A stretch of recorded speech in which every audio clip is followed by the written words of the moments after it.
Assalamualaikum warahmatullahi wabarakatuh.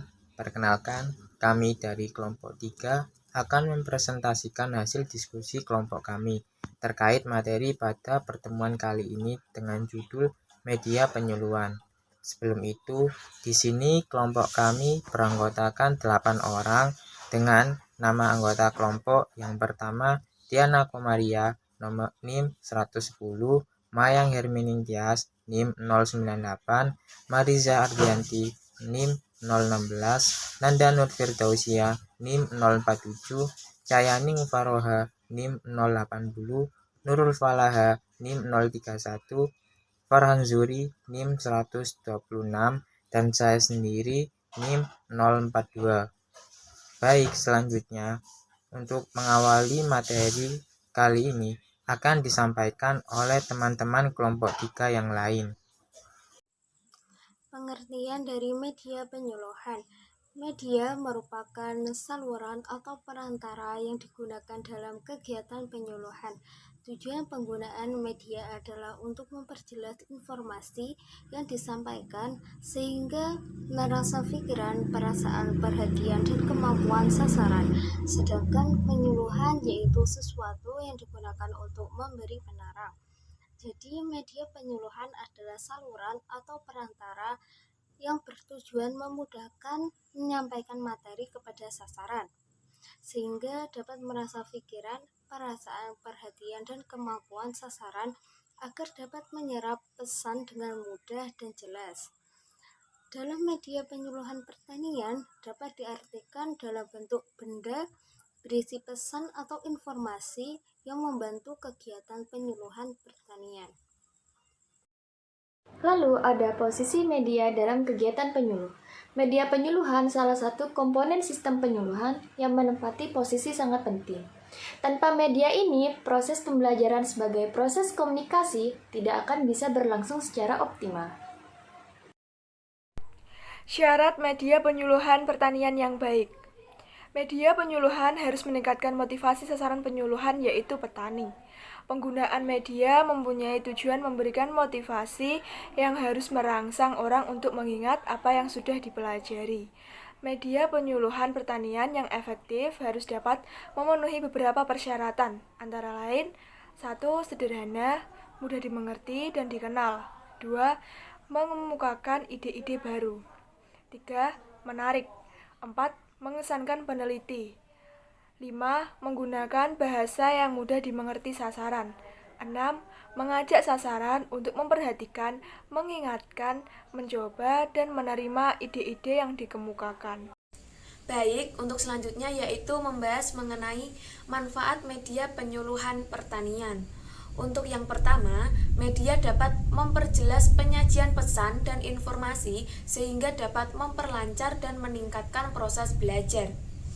Kemudian untuk yang kedua yaitu media dapat meningkatkan dan mengarahkan perhatian sasaran sehingga dapat memotivasi terjadinya interaksi langsung dan memungkinkan sasaran untuk belajar sendiri sesuai dengan kemampuannya.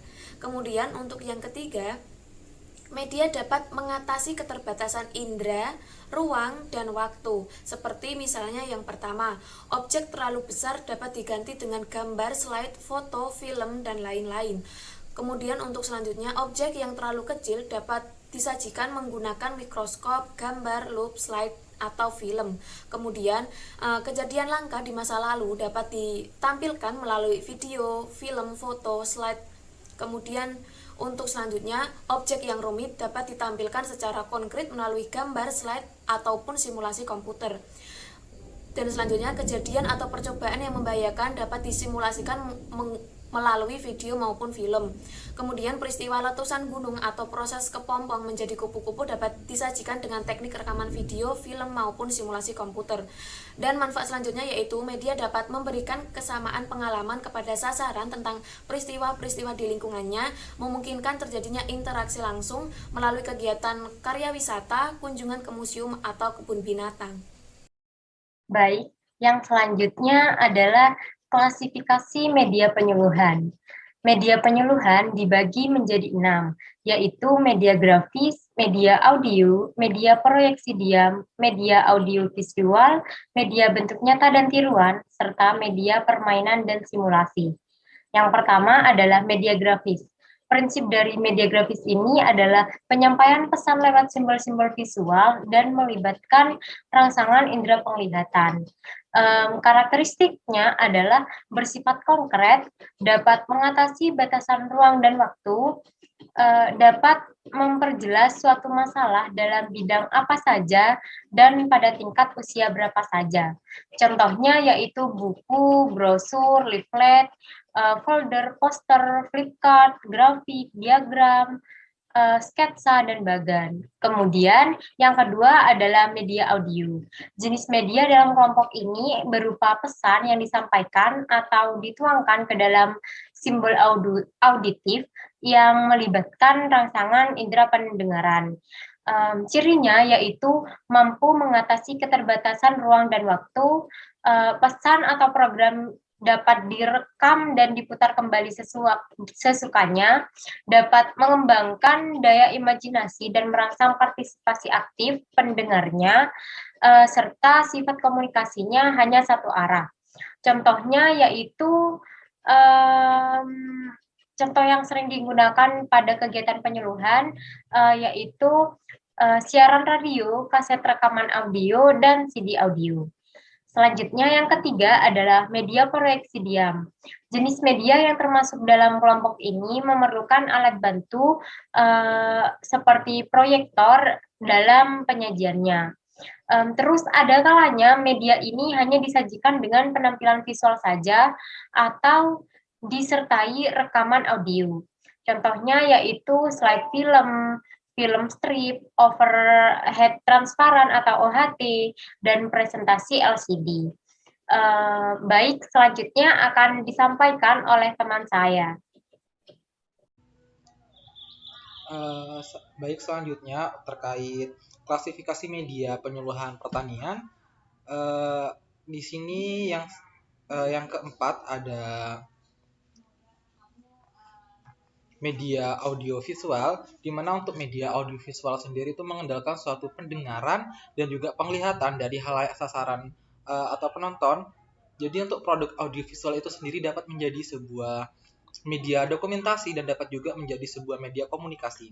Sebagai media dokumentasi sendiri tujuan utamanya itu lebih ke dalam mendapatkan suatu fakta dari suatu peristiwa. Sedangkan sebagai media komunikasi sendiri, sebuah produk audiovisual itu melibatkan lebih banyak elemen media dan lebih membutuhkan suatu perencanaan agar dapat mengkomunikasikan sesuatu.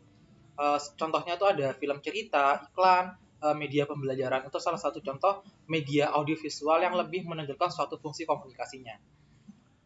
Media dokumentasi sendiri sering menjadi salah satu elemen dari media komunikasi karena melibatkan banyak elemen media. Maka produk audiovisual yang diperuntukkan sebagai media komunikasi kini sering disebut sebagai multimedia. Dan yang selanjutnya yaitu media berupa objek fisik atau benda nyata dan benda tiruan. Di sini ada dua ya, berarti ada benda sesungguhnya sama benda tiruan. Jadi untuk contoh benda sesungguhnya itu seperti kita bisa menyajikan suatu benda sesungguhnya ya, kayak mesin telur, mesin tetas telur buatan, kemudian ada mesin pengering sederhana, ada media dalam pot atau polybag seperti itu, ada mesin pembersih bulu ayam, ada hand traktor, spesimen, dan lain-lain. Dan kemudian untuk benda tiruan itu ada contohnya kayak diorama dan model seperti itu. Selanjutnya ada media permainan dan simulasi, sama seperti namanya permainan dan simulasi, berarti ada beberapa istilah lain untuk kelompok media pembelajaran ini. Misalnya itu simulasi dan permainan peran atau permainan simulasi. Meskipun berbeda-beda, semuanya dapat dikelompokkan ke dalam suatu istilah yaitu permainan seperti itu. Cukup sekian presentasi dari kelompok kami.